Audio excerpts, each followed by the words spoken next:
occurrence. There we are, before those emails come in.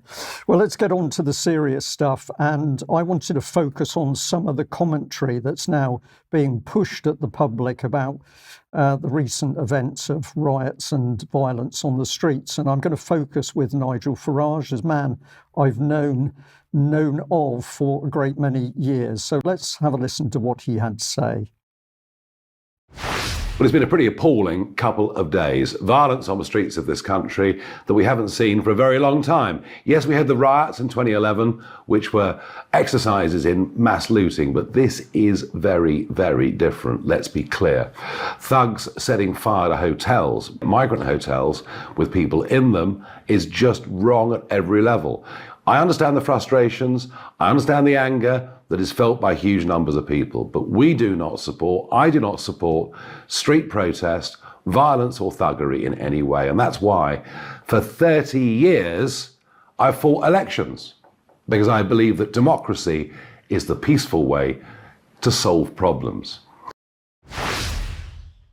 Well, I'm going to say straight off, I absolutely agree with him with the view that we shouldn't be supporting violence on the streets, whatever side is using that violence. It is simply not acceptable.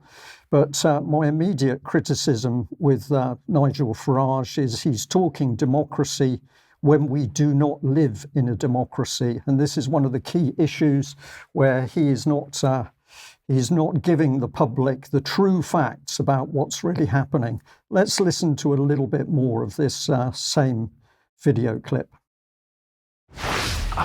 All this peace and love that we hear from those on the left simply isn't true.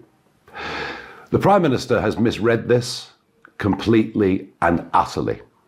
Just to call out the actions of the far right is to misunderstand two things. Firstly, let's be clear, there were masked Muslim extremist mobs, some with weapons, going around the streets of Midlands and northern cities, threatening journalists literally running away. Indeed, in some cases, people even having their tyres on their cars slashed. So of course, as with every major conflict in life, there is fault, serious fault on both sides.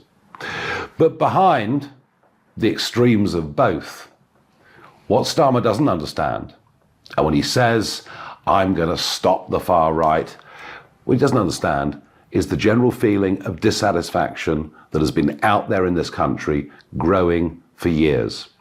I talked in the general election about societal breakdown.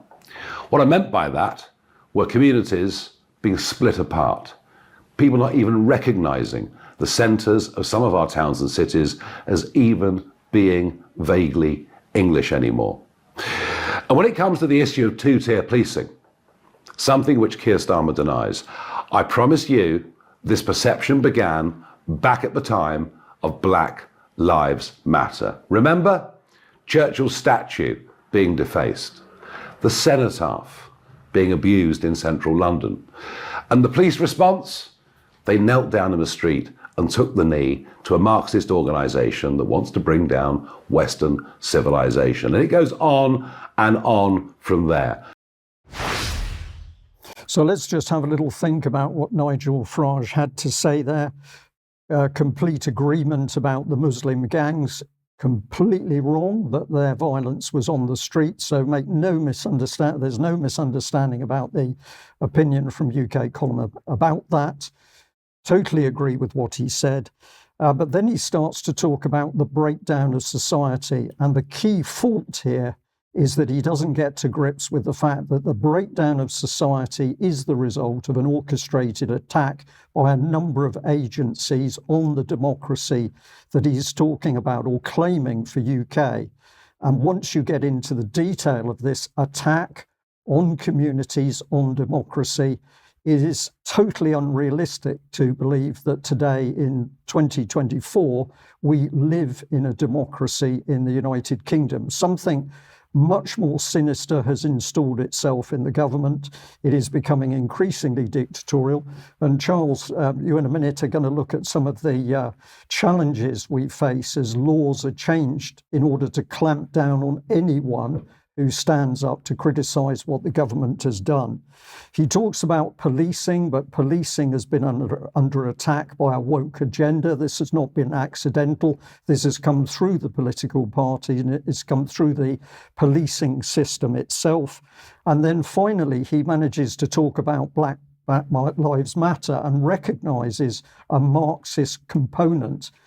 This is where he's right, but he doesn't understand what he's talking about, because if he understood the Marxist attack that had been unleashed on this country, he would know that the dissatisfaction amongst the public had been created through deliberate, orchestrated breakdown of our system of democracy, government, policing, and institutions. But Nigel Farage just skips over these issues. It's as though the violence that's unfolded has simply been as a result of migration, and I absolutely challenge that. The violence is symptomatic of people understanding and sensing breakdown in their country, and politicians are responsible for this breakdown. In fact, they've even boasted of it, as did parliamentary candidate Danny Kruger. Let's listen to the last part of the talk by Nigel Farage.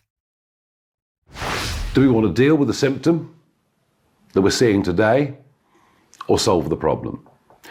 Dealing with the symptom will turn us into France, where these flare-ups, these racial tensions between the Muslim community and the French right flare up month after month, year after year, leaving big parts of Marseille and Paris effectively no-go zones. Is that what we want? Or do we want to actually solve the problem? And I believe we can solve the problem. We need to end mass immigration now, to send a message to people. We understand that a 10 million population increase has put massive pressure on people's lives. We need to deal with the young men, undocumented young males, crossing the English Channel. Just today we learn that the Labour government are going to close down the hotels, close down the RAF camps like Wethersfield and Scampton, close down, as we learned last week, the Bibby Stockholm. They're going to put all these people now into government and private rented accommodation. So if your kids are trying to buy a house, trying to rent a house, or trying to get onto a social housing list, they've now been put even further to the back of the queue. Do you think that is going to solve any of these tensions, any of these problems? I promise you that it won't. We have to be clear that whilst we've always been open to genuine refugees, no one that crosses the English Channel trafficked in a small dinghy will ever get refugee status. And thirdly, we absolutely need to get all the police chiefs around the whole of the United Kingdom together and to say to them, start policing even-handedly.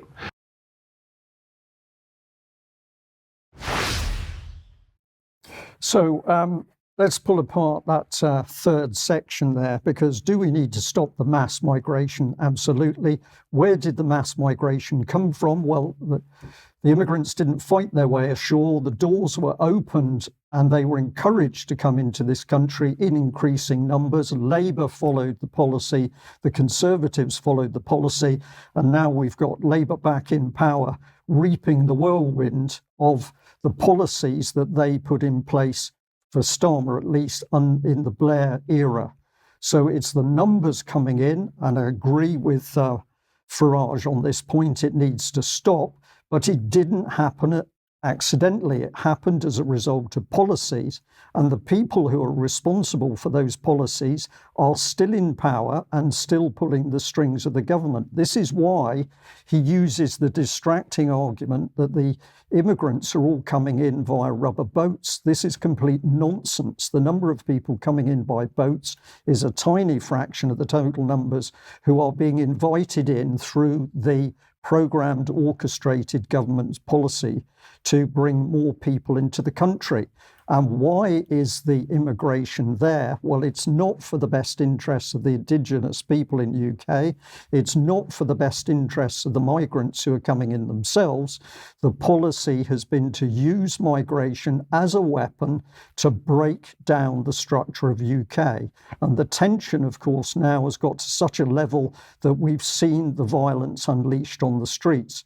So the message from the UK column to our audience, wherever you are in UK or the States or worldwide, the danger that we face is deliberate political policy which is attacking the members of individual nation states and the members of individual communities.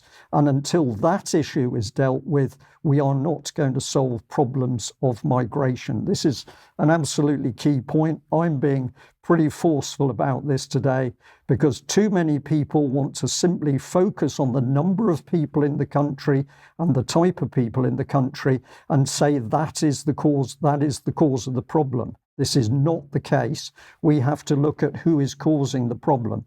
Let's listen to somebody else stir the pot to help get this tension and aggression in the country to increase.